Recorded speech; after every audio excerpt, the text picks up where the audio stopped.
So I thought I'd cover this next one in straight fashion. I had a conversation with somebody earlier today, and I thought I'd just finally get to making this video because it should be a real easy one, and I could just lay it out. I'll have a link in the description where the source is from for this nonsense, which is amazing. Basically, it's from Scientific American blogs. A graphic artist decided to write something about social justice and gender identity. And this graphic artist proceeded to pretend that she's a biologist, which was even more amazing.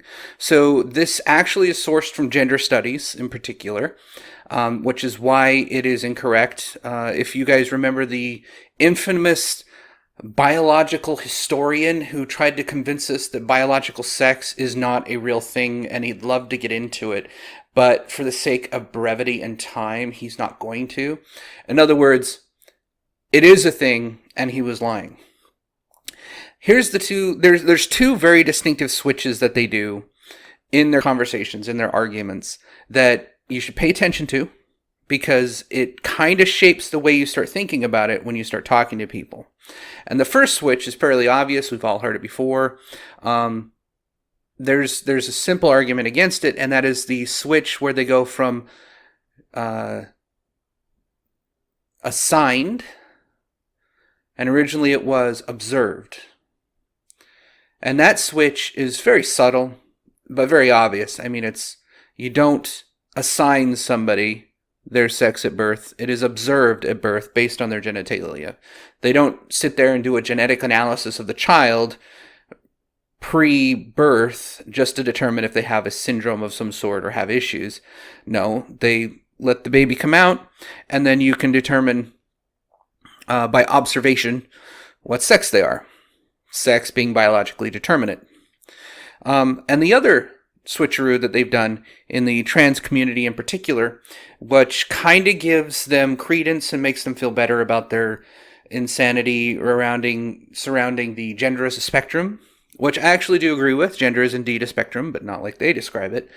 The gender spectrum, what they do to kind of justify this entire thing is they swap another word. And this other word is a little more subtle, and most people probably don't catch it because it feels like it should be the same thing, but it isn't. And they take variation instead of syndrome or defect or birth defect, if you want to call it that, because it's a genetic defect. And so that's what happens. These two little switches are fairly obvious, but I'll link a description to this blog, which will be very, very entertaining to some of you, where they try to describe how sex is on a spectrum.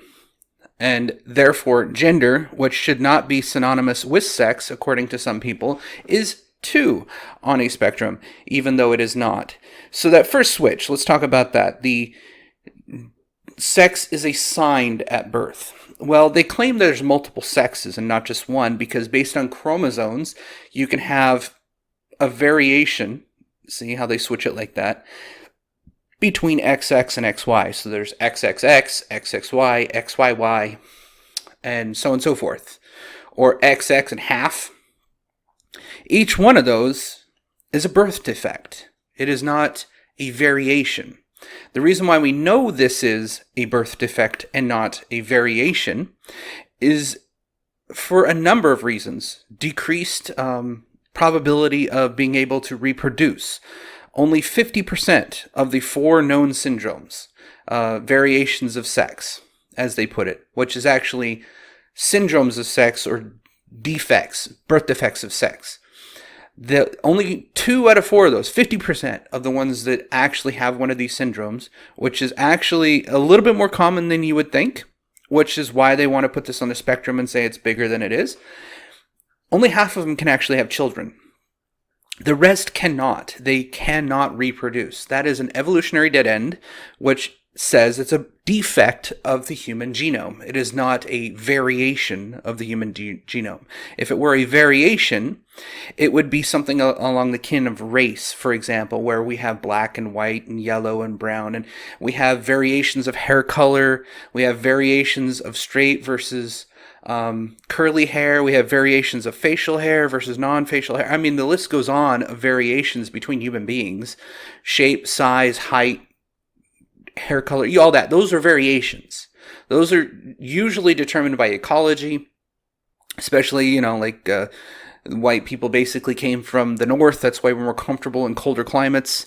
And black and brown people are usually middle of the weather spectrum. They're closer to temperate or harder climates. They can tolerate those a lot better than we can, and so on and so forth. I mean, it's ecologically driven, which makes it evolutionarily sound.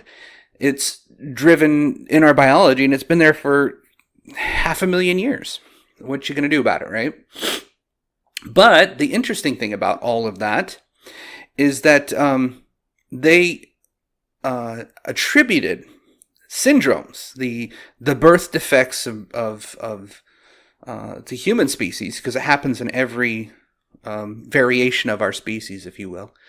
And these birth defects, they called variations, an attempt to adopt them or co-opt them into a sex as a spectrum, meaning that there's more, it's not just man and woman.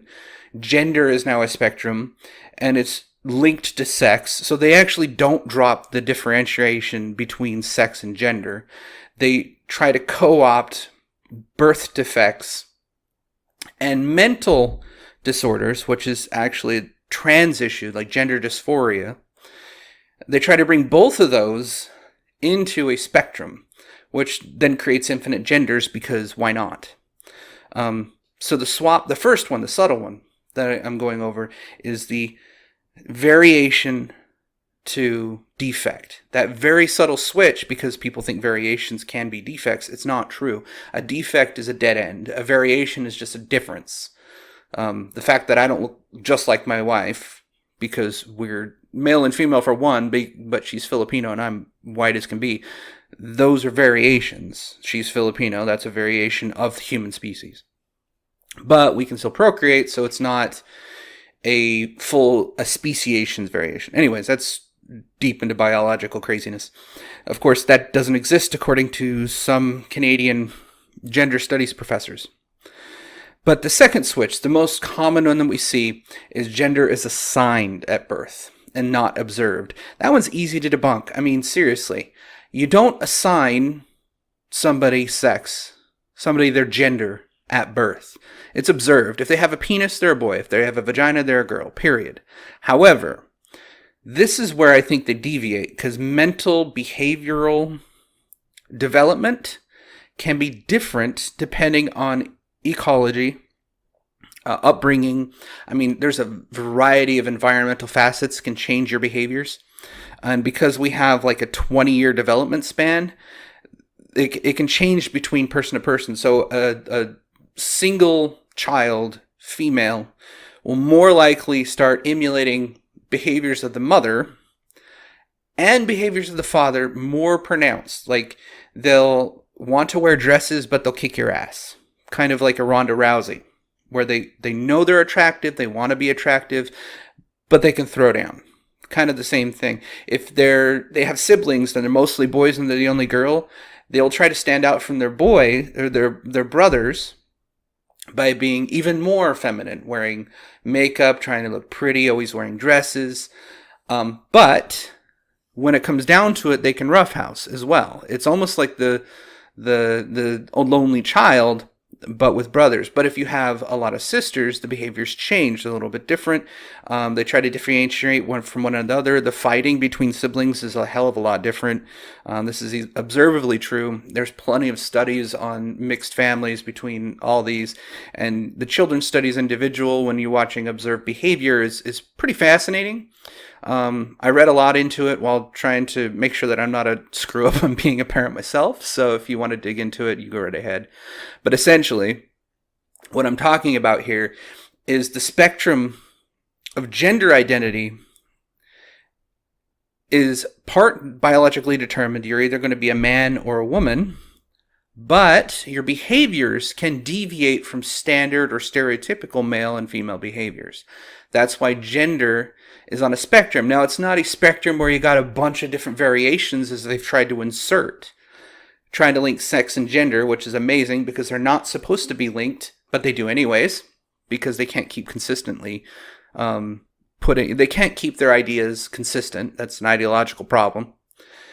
But gender is more like a spectrum between hot and cold. You have the extreme of both. You have the extreme 100% male, testosterone up the ass, kind of butch, can't get any more manly than this man. And then you have the most gorgy, effeminate, model star, beautiful, perfect woman that you could possibly think of. And then you got everything in between, where Ronda Rousey's a perfect example, for me anyways. Attractive woman, but second degree black belt second degree in judo, plus I think a black belt in jiu-jitsu, was the world champion MMA fighter, which is predominantly a male sport. She was one of the few males that kicked some serious ass and got a hell of a lot of attention. And you don't get that way from being very, very, very effeminate. There's some male behavioral traits in there. She's not afraid to throw down. In fact, the stereotypical behaviors that we try to identify as typically male and typically female are biologically driven through testosterone, some other chemical stuff and whatnot. But that does not mean that they're exclusive to that gender, which is amazing to me. That's why it's on a spectrum. You're 60-40 male. That can shift depending on your mood, in fact, which is a problem for psychology, but it is what it is.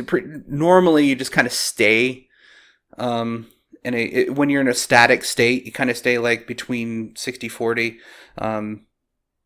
Me, for example, I'll cry at movies and shit like that, which isn't stereotypically male. So you could say I'm in touch with my feminine side, as it were, which puts me probably around like 70-30 maybe, because I do care quite deeply for people. I have sympathy, but I try not to show it. But that's kind of my point. So what they've done, to conclude, is they've swapped observed with assigned to try and justify their beliefs and mix the two up. And then they've taken syndromes and defects and swap that with variation as if that's just another type of human. But variations typically aren't evolutionary dead ends. You don't vary into an evolutionary dead end. A variation would perpetuate the species, not kill it. So being half of the 4 major variations or syndromes, as it were, that have been identified, are evolutionary dead ends. You cannot reproduce. The other come with so many serious health complications that it's rare for them to reproduce. In fact, it's extremely difficult. And often the child dies before birth. Like, they miscarry like nobody's business. Some of the male side of those two syndromes actually fire blanks. So it's kind of a point. They can have children, but it's extremely rare. Either way, what they've done, in conclusion, is just swap those two words and then confuse the two, and then made up a whole bunch of different terms, I guess you could say. They mixed sexuality and sexual behavior in with biology, which doesn't make sense because sexual behavior is not necessarily determined by your biology. That if it were, then there would be no gay men. There would be no gay women. It'd just be straight and that's it. But that's not the way any mammalian species is. Basically, any species, aside from plants that reproduces, can and do have gay, what would you call them? They have mammals within their species that are gay. There we go. And they're average around 10%. It's 10% of any mammalian species on average is gay in some form. That means it's biologically determined to be gay in some form. That does not mean you can have butch male gay people. Like, they're all about pretty boy looks, but it's to display for another man instead of a woman.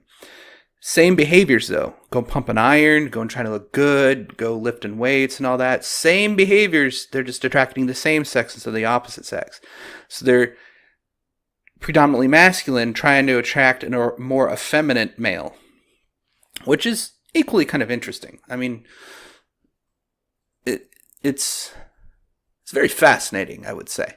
But regardless, I just wanted to conclude that, maybe wrap this up a little bit, and tie a little bow on it. I'll link the blog in the description so you can get a good laugh, because apparently a graphics designer thinks they know biology and then made a graphic on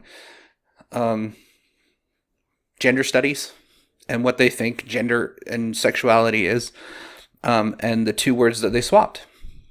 Gender gets swapped assigned versus determined or observed, and variation gets swapped with syndrome or defect. So that's all I had. Hope you enjoyed this. Hope you learned something. Maybe you have some argument against this. Maybe you think I'm wrong. I'd love for you to prove me wrong. But when you do, make sure you know something about biology. I may not be a biologist, but you better be, because this is something that is rooted in biology. So if you think biology is wrong, I'd love for you to argue with a doctor otherwise. It'd be entertaining.